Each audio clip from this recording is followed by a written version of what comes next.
Today on the Matt Walsh Show, the media obtained President Trump's tax records. The big scandal is that Trump managed to legally keep a lot of his own money. Somehow I'm just not able to feel much outrage about this, though the media wants me to.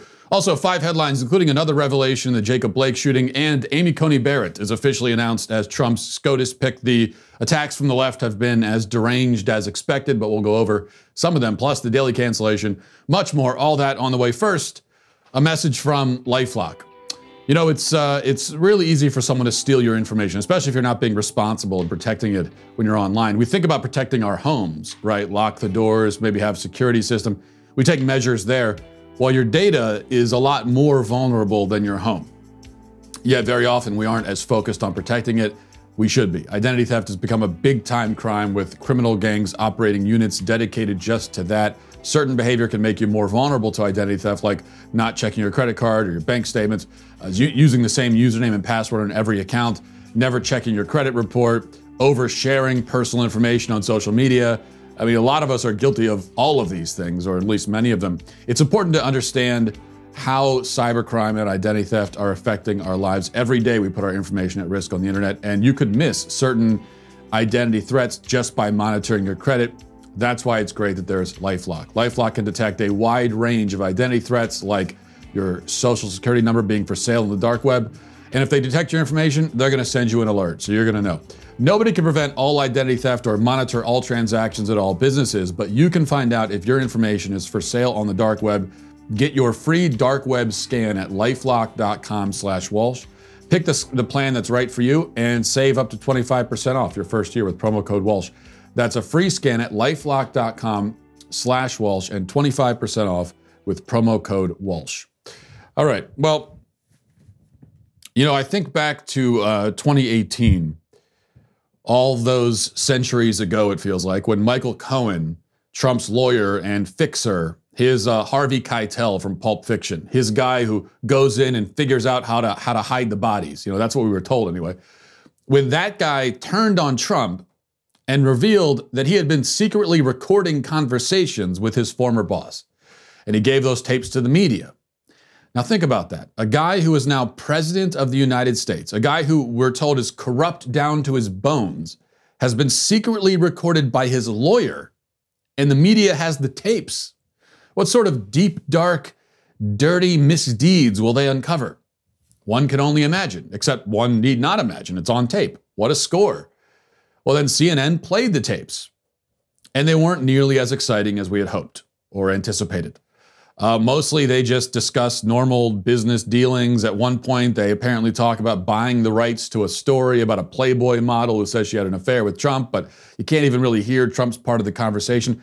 Regardless, listening to the tapes, you know, an honest person couldn't help but think, well, if this is the worst thing they have in secret recordings between Trump and his lawyer, then maybe he isn't the criminal mastermind that CNN wants us to believe he is. It's the same thing with all the tell-all books, the various White House officials leaving the administration, turning around and revealing everything that happened. They have some things that they say that, you know, aren't very flattering to Trump, though you can't necessarily believe all of it anyway. But we've been told that Trump is the embodiment of evil. He's corrupt, he's criminal, he's a Russian asset, he's a fascist warlord. You'd expect some indication of that when all of these secrets are dumped out in front of the public. Instead, we're always left with the impression that if the stuff is true, Trump is kind of a jerk, which we already knew, but he isn't the mob boss the media wants him to be. And then we add to this the FBI investigations, the impeachment. They've gone through every aspect of Trump's life and business looking for skeletons. And they haven't really found them, which at a certain point makes a rational man conclude maybe there are no skeletons. All of this comes to mind when reading about the next big media scoop that's supposed to bring down Trump for real this time. No, for real this time. The New York Times has obtained Trump's tax records. And by obtained, of course, we mean that someone Trump trusted with his finances turned around and gave it to the media. If there's any crime uncovered here, it's that. The crime is in the uncovering, not in the thing that was uncovered. What do the tax records reveal? Well, the website dnyuz.com has helpfully given us the bullet points, so I'll read them here. Mr. Trump paid no federal income taxes in 11 of 18 years that the Times examined. In 2017, after he became president, his tax bill was only $750. He has reduced his tax bill with questionable measures, including a $72.9 million tax refund that's a subject of an audit by the IRS. Many of his signature businesses, including his golf courses, report losing large amounts of money, losses that have helped him to lower his taxes. The financial pressure on him is increasing as hundreds of millions of dollars in loans he personally guaranteed are soon coming due. Even while declaring losses, he has managed to enjoy a lavish lifestyle by taking tax deductions on what most people would consider personal expenses, including residences, aircraft, and $70,000 in hairstyling for TV. Ivanka Trump, while working as an employee of the Trump Organization, appears to have received consulting fees that also helped reduce the family's tax bill. And then it says, as president, he has received more money from foreign sources and U.S. interest groups than previously known. The records do not reveal any previously unreported connections to Russia. Now, to be clear here, there is no known crime involved in any of this. The refund that they talked about that's questionable is in audit right now. It's going through the proper channels. The rest of it is entirely legal and above board. Once again, we have the same effect. Even if you don't like the fact that Trump paid so little in taxes, if he's a crook, you'd expect his personal financial records to reveal something more than that he's creative in his tax deductions. And not even that creative, actually. The media is making a lot of the fact that Trump, as it mentioned, deducted his hairstyling expenses for TV. But all of the media people panicking over it are doing their panicking with professionally styled hair and professional makeup. The studios that they're in have stylists and makeup artists on staff. If any of those media people had to pay for it themselves, they'd be deducting it too. It's a completely legitimate deduction for a TV personality. Any accountant of a TV personality that doesn't tell them to deduct those sorts of things is guilty of malpractice. There's really nothing strange about it. And that's the case for most of this, at least as far as the taxes go. Trump took advantage of the tax law to mitigate his tax liability as much as possible. If you don't like that he could mitigate it that much, take it up with the people who write the tax law. Trump is working within the boundaries of the law. If you think those boundaries should be tightened, your qualm is not with Trump, who had nothing to do with setting the boundaries in the first place. Now, I admit I'm biased, okay? Personally, I have never been able to generate significant emotional outrage against people who manage to keep most of their own money at tax time. Even illegally, criminal tax evasion, which isn't what this is. But just to give you an idea of my own leanings, full disclosure, even criminal tax evasion doesn't make me very angry. I reserve most of my moral disgust and outrage for child rapists, murderers, people of that sort. Those guilty of stealing their own money from the IRS just don't raise my hackles, to be honest with you. But if they do it legally, as Trump did, well then, not only am I not outraged, but I admire your ingenuity, or at least the ingenuity of your accountants. And I'd like their numbers. If I recognize any serious moral obligation when it comes to taxes, it's to keep as much of your hard-earned money as you can. You certainly have no moral obligation to pay one dime more to the IRS than is required. Many of us do pay more than is required, but not intentionally. If you intentionally do it, you're not moral, you're a sucker, you're a sap. You're probably clinically insane, actually. Listen, the government already brings in over $3 trillion a year in taxes. $3 trillion.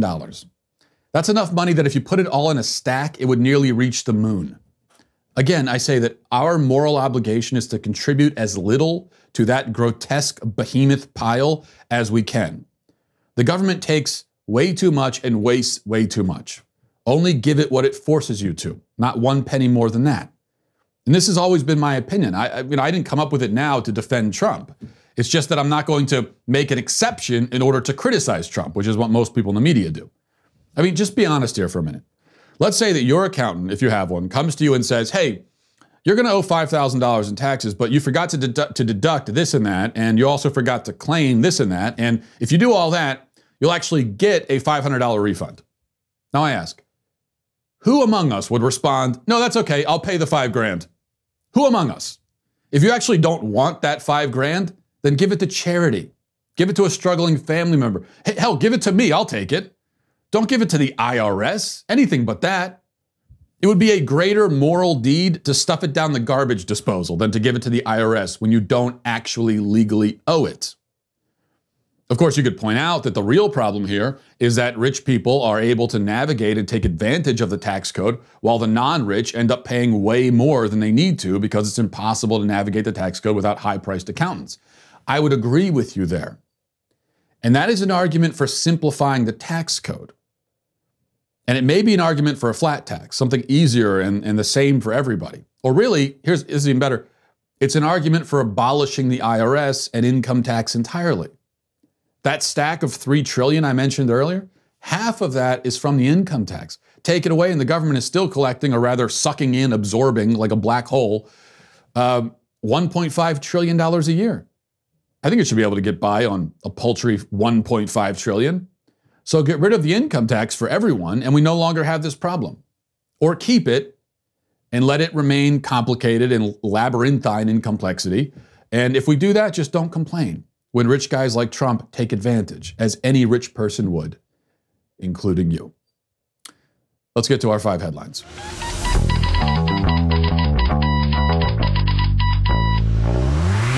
All right, and I hope you guys noticed and appreciated, by the way, my bookcase. If you're watching on YouTube right now, by the way, subscribe to my YouTube channel if you haven't yet. But the bookshelf behind me, nice and pretty finally. You know, it had looked a little bit like a serial killer's bookshelf would, I imagine. Not so much in the content of the books, but just in the haphazard way that they were all there. Or maybe serial killers would actually, no, okay, let me back up on that. I think serial killers would actually probably have very neat books. So now it's a serial killer bookshelf, and you can blame my wife for that. She, or give her credit, however you look at it. But because we're selling the house, and so now everything has to look pretty, including my dingy little office, and so now it's, It does. Well, I have to admit, it's a pretty bookshelf, finally, for the first time. Speaking of making your house look nice and pretty, another way to do that is with nice artwork, paintings on the wall. And if you want to class up your house, I don't know much about making houses look nice. My wife, she does all of that, but I do know that. There's some nice artwork on the walls, and that's why you need paintyourlife.com. You can get a professional, hand-painted portrait created from any photo of yours. You know, if you have a photo of the kids or a family, a pet, any photo that means something to you, you send it to them and they're going to make, this is not a Photoshop deal. They have real artists, very talented. They're gonna render that into a piece of art. You can choose from a team of world-class artists and work with them until every detail is perfect. It's a user-friendly platform, lets you order a custom-made, hand-painted portrait in less than 5 minutes. Quick and easy, and there's a lot of back and forth, a lot of feedback. You know, we got a Paint Your Life painting. We're probably gonna get another one. The one we have, we love, but what I liked about it was just the experience of going back and forth with the artist and all throughout the process. You know, they're looking for my feedback and I'm giving it, and it was just, it was a great experience all around. It's a meaningful, it's personal, and it's a great gift too, if you're looking for a good gift for someone as we get closer to the holidays. At paintyourlife.com, there's no risk. If you don't love the final painting, I think you will, but if you don't, your money is refunded, guaranteed. And right now, at a limited time offer, get 20% off your painting. That's right, 20% off and free shipping. To get this special offer, text the word MATT to 64,000. That's MATT to 64,000. Text MATT, M-A-T-T, to 64,000. Paint your life. Celebrate the moments that matter most. Okay, well, this should come as a shock to no one, really. In fact, if you're a thinking person, it shouldn't. In fact, I predicted exactly this a week ago, and I'm barely a thinking person. But it's good to have some confirmation. So according to the attorney of the officer involved in the Jacob Blake shooting, the officer thought, going back to that day, the officer thought that Jacob Blake was trying to kidnap a child. In fact, the woman who called 911, that would be Blake's alleged rape victim and ex-girlfriend, was screaming. According to the officer, she was screaming, "He's got my kid, he's got my keys." And he did. He had his alleged victim's keys to her car, and that's the car that he was trying to get in. It wasn't his car. It was a car that didn't belong to him. He was trying to steal it, apparently. And that's what she was indicating. She was indicating that he was trying to steal the kids and the car.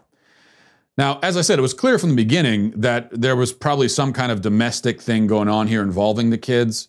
The officer also says that Blake had a knife, had been fighting with the cops. We knew all of that. But now we also know, according to the officer anyway, that, and this is consistent with the facts of the case and everything we've seen, consistent with the evidence, that Blake was trying to get into a car, not his car, with a knife, evade arrest, and drive away with 3 kids. no way the officers could let him do that. So, you know what, even take the knife out of it, resisting arrest, everything. Just the idea of letting a man who is wanted for crimes, wanted for domestic abuse and sexual assault, to get into a car that is not his and to evade arrest by driving away with kids who he doesn't even, we can presume, doesn't have custody of.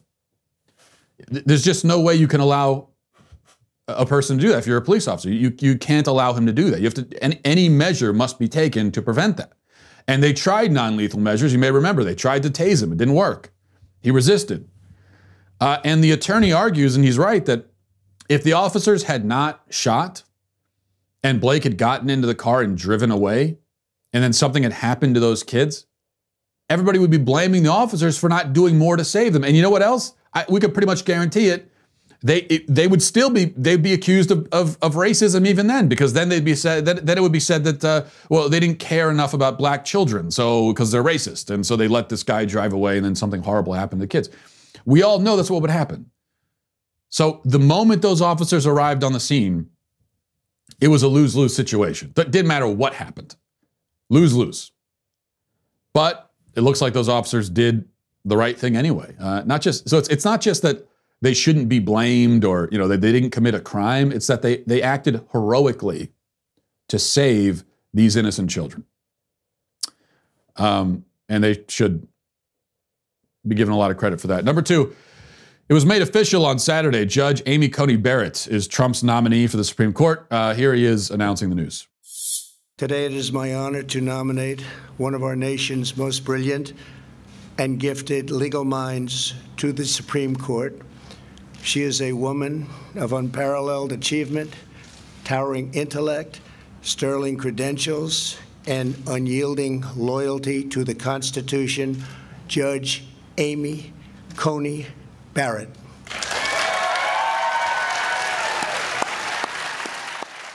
Of course, the left, as expected, did its thing, jumping into action, finding ways to smear Barrett, which is no easy task because, like Trump said, she's a respected and brilliant judge. She's a loving mother, impeccable credentials. Everyone likes her, good-looking woman. I mean, the total package. So what do you do? How do you go about this? Well, fortunately, if you're a lunatic with the moral sensibilities of a tapeworm, then it's not much of a challenge to attack a woman, even a woman like this.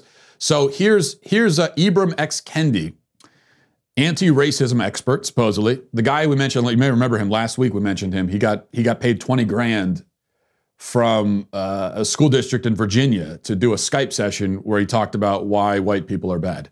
And he got paid $20,000. So this guy's got a nice little racket going. And he chimed in to explain why, in fact, Barrett because she's also an adoptive mother. She's a mother. She's adopted, I believe, 2 children.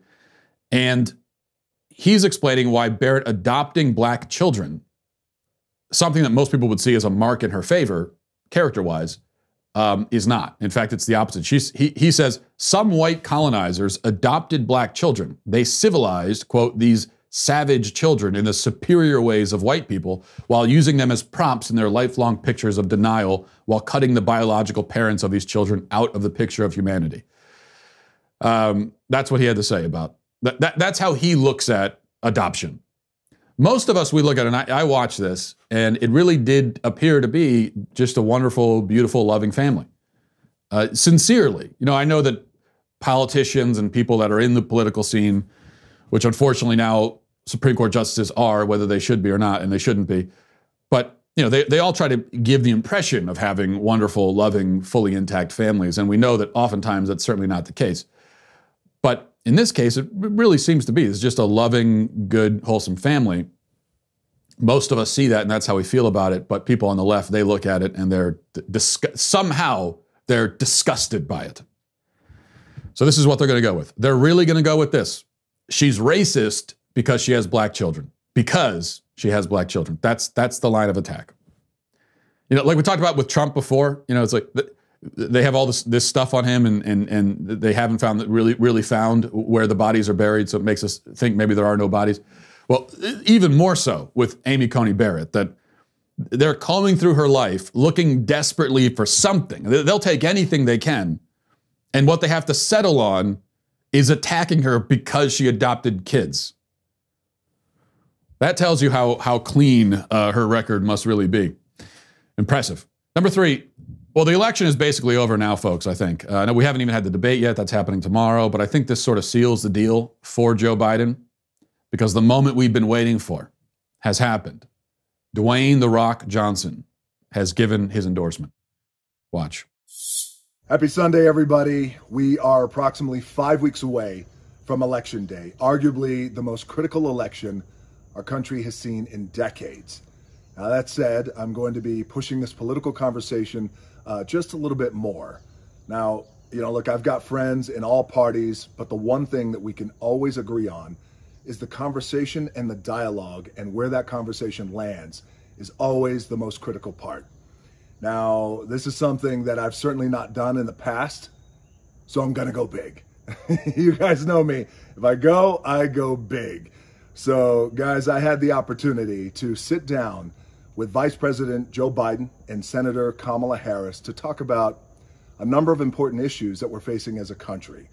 I thought it was a great and extremely productive conversation that we had. And as a registered independent for years now with centrist ideologies, I do feel that Vice President Biden and Senator Harris are the best choice to lead our country, and I am endorsing them to become president and vice president of our United States. Okay, now just a few quick points, if I may. First, look, I'm in no position to body shame The Rock. He could quite clearly snap me in half with his pinkies, I'm sure. But at the same time, I do feel like the muscular physique gets a little bit absurd at a certain point. Doesn't it? Just you cross through a threshold at a certain point where it's like, okay, dude, just relax. Just take it down a notch. I get the point. Just take it down a few notches. And I think The Rock is teetering close to that line. It's a little much is all I'm saying. That's it. That's all I'm trying to say. Second point, probably more to the point. Why did Joe Biden sit down with The Rock? I mean, and when did this happen? Biden has been working 2-hour days for the last 19 weeks. He calls it a lid on the day at 9:30 a.m. most mornings. And yet he had time to meet with Dwayne "The Rock" Johnson. Is that why he was calling a lid? In order to have extensive meetings with The Rock? I'm imagining 5 or 6 hour long meetings every day for weeks on end, hashing out domestic policy, foreign policy, everything with The Rock. That's what I'm imagining. But as usual, my imagination has no connection to reality. Actually, because we have the conversation. Here's what the conversation between The Rock and Joe Biden really sounded like. You guys are both obviously experienced to lead. You've done great things. Joe, you've had such an incredible career. You've led, in my opinion, with great compassion and heart and drive, but also soul. And you and I talked about that in the past and how important soul is. And Kamala, I'm going to embarrass you just for a little bit because I'm going to talk a little bit about your amazing experience. And you have been an attorney, a district attorney, a state attorney, a U.S. senator, smart, tough. I've seen you in those hearings. And in my opinion, you are a certified badass. Well, he grilled them, didn't he? He held their feet to the fire. But he was also definitely, I hope you noticed that, he was definitely reading all of that information about Kamala Harris. He didn't know anything about her. He was saying, Kamala, I know so much about you. I've always been a huge supporter for your whole career in the Senate. Yeah, big fan of Kamala Harris there. I mean, but in fairness to him, and this is why I give him credit, I think he is a pretty good actor, to pretend that you're a big fan of Kamala Harris, that's no easy task. So that's probably his greatest acting moment, I think, was right there. Number 4, in more celebrity news, singer John Legend says that he and his wife, Chrissy Teigen, are thinking of maybe leaving the United States if Donald Trump is reelected. Now, as many have pointed out, this seems like a bit of an idle threat considering they apparently just bought a $17 million mansion in Beverly Hills. Not the kind of thing you do if you're planning on fleeing a country because it's become a fascist wasteland. In fact, not the kind of thing you could do, probably, if it was a fascist wasteland. But besides that, of course, you just have to reflect on the psychotic narcissism of these celebrities that they think it's some sort of effective form of blackmail to threaten to leave the country. As if we're all going to fall to the ground, grabbing at their feet, like, no, don't leave us, please. We can't go on without you, John Legend. I don't think anyone's going to have that reaction. Even if you're a fan of John Legend, what do you care where he lives? What difference does it make? It's a little similar on a smaller scale. It reminds me of the thing that people do to me online all the time. It's a comedy. They probably do it to you too. But on social media, I get this kind of thing all the time on a smaller scale where someone will threaten to unfollow me or unfriend me because I express an opinion they don't like. And my favorite is when they say something like, I'm really thinking of unfollowing you now, Matt. I'm thinking of it. This opinion that's got me thinking I might unfollow. And again, it's as if I'm supposed to break down in tears and plead with them and say, no, I'll change, I promise, don't leave me. It'll be different this time, I promise. We can go to counseling together. No, it just doesn't work. The threat doesn't work. Nobody cares that much. Now, whoever you are, whether you're John Legend, you're just a random person on the internet, no one cares that much what you do or what you think. So don't try to hold it as a bargaining chip. Number 5, finally, this is interesting from the Daily Star, always a reputable publication. It says, real life inception as scientists figure out how to plant ideas in dreams. And then it goes on, it may sound like a plot of Inception, but scientists have figured out how to plant ideas into other people's dreams. Researchers at MIT Media Lab's Fluid Interfaces have been testing a new technique called targeted dream incubation, which allows them to insert topics into someone's dream. Let's see, how do they do this? The study involved 25 participants taking daytime naps. Before going to bed, they would record audio prompts in an app such as, remember to think of a tree, and remember to observe your thoughts. Okay, then they've just, okay. Well, that's a bummer. I thought this would be some kind of fancy technological thing, like hacking into someone's brain, something from the Matrix, but no, they just remind themselves before going to bed, hey, I should think of a tree, and then they wake up and say, yeah, I had a dream about a tree. I don't know, why is this a new revelation? And why is it being studied at all? And speaking of dreams, being on a research team where my whole job is to listen to dream stories from other people, that's my nightmare. That's my personal nightmare. Because there is nothing worse than listening to someone drone on about their stupid dream that they think is so profound, and they tell you about it, but really it's just boring. They say, oh man, I had a dream last night where I was walking down the road, and then the road turned into a snake pit. And then the snakes turned into candy canes, and I started to fly, and next thing you know, Ronald Reagan was there, and no, stop. First of all, you're embellishing half of this, and I can tell. Second, I don't care. Dreams are only interesting to the dreamer. To everyone else, a dream is just bad storytelling. Rule of thumb. We should take that with us, all of us. Dreams are canceled. Before we get to our real daily cancellation, which we'll get to in just a second. But first, as mentioned, the debate is tomorrow night. Fight night at 9 p.m. Eastern, 6 p.m. Pacific. Donald Trump and Joe Biden will face off in the first of 3 presidential debates this election season.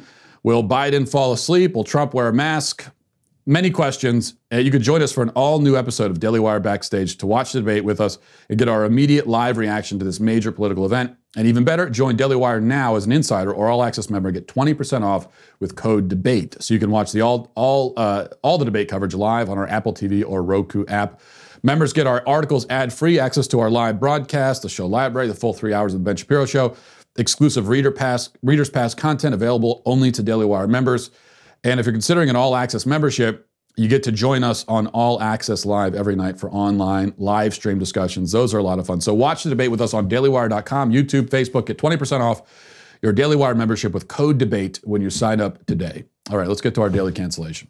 A quick daily cancellation today. We're going to cancel Jill Filopovic, a noted feminist who, being a feminist, commits cancelable infractions every day. But this one actually has little to do with feminism. Here's what she tweeted.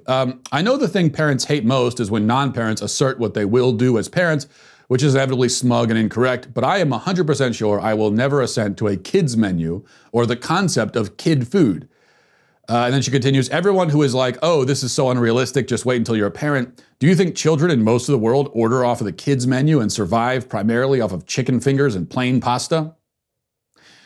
That's what she said. Now, I'm not interested in spending much time discussing the merits of the children's menu. I can only tell you that as a parent of 4 children, ages 7 and younger, not only do I not avoid places with children's menus, but I won't take my family there unless they have a children's menu. In fact, what I'm really looking for is a restaurant with a children's menu that gives out crayons before the, for the kids to use before the food comes out.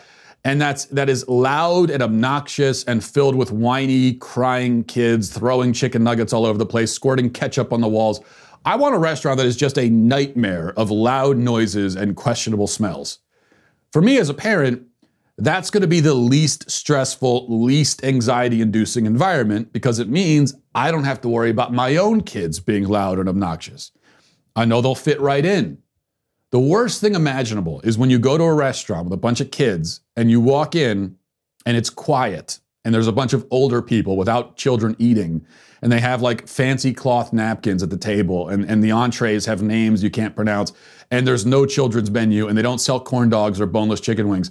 That's when you know you're in for a stressful dining experience. Those are one of the most stressful moments as a parent of young kids. Every noise your child makes will reverberate through the establishment.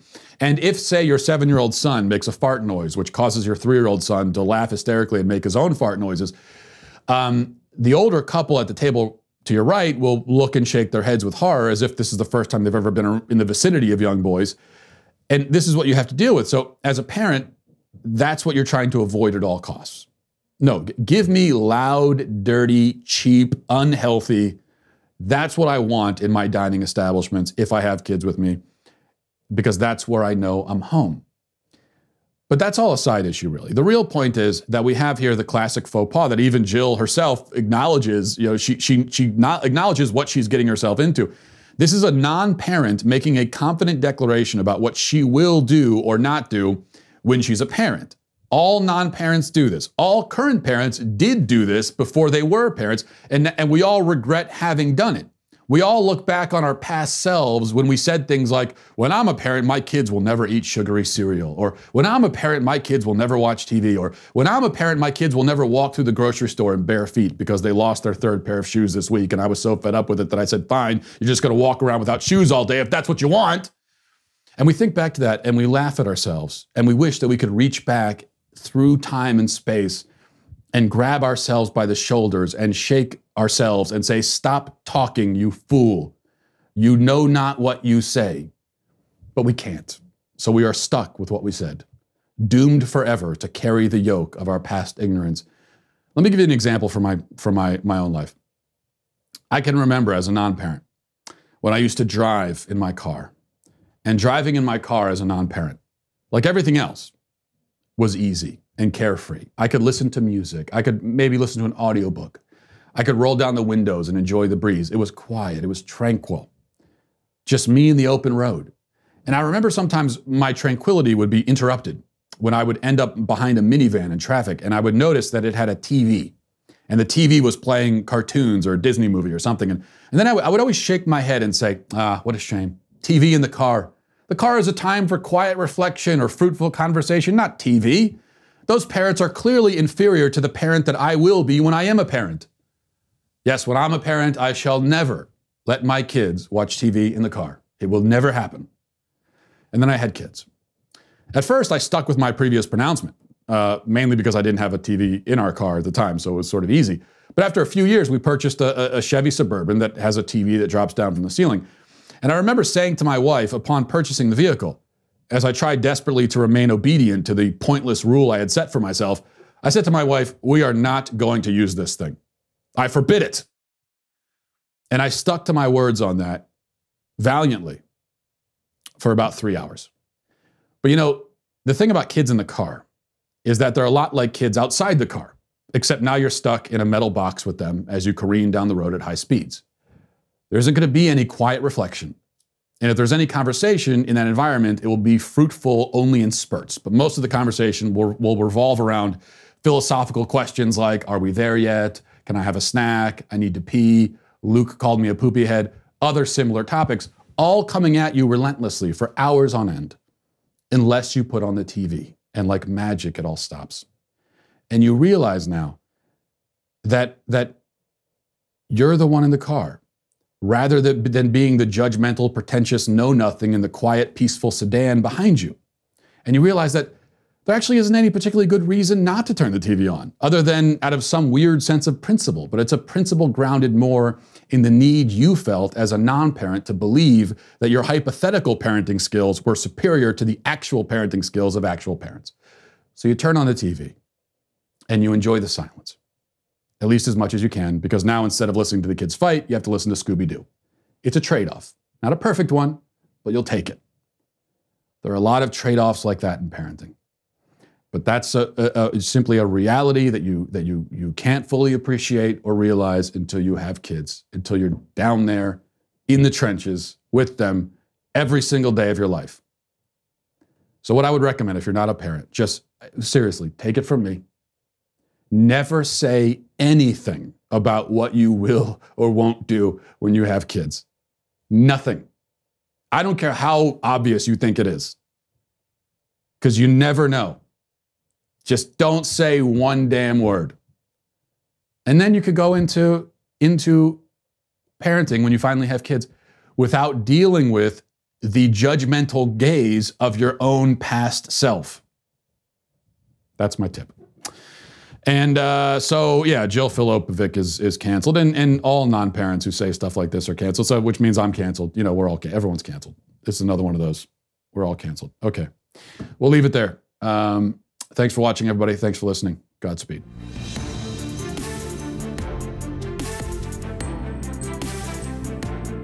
The Matt Walsh Show is produced by Sean Hampton, executive producer Jeremy Boring. Our supervising producers are Mathis Glover and Robert Sterling. Our technical producer is Austin Stevens, edited by Danny D'Amico, and our audio is mixed by Robin Fenderson. The Matt Walsh Show is a Daily Wire production, copyright Daily Wire 2020. Hey everybody, it's Andrew Klavan, host of The Andrew Klavan Show. You know, some people are depressed because the American Republic is collapsing, the end of days is approaching, and the moon has turned to blood. But on The Andrew Klavan Show, that's where the fun just gets started. So come on over to The Andrew Klavan Show and laugh your way through the apocalypse with me, Andrew Klavan.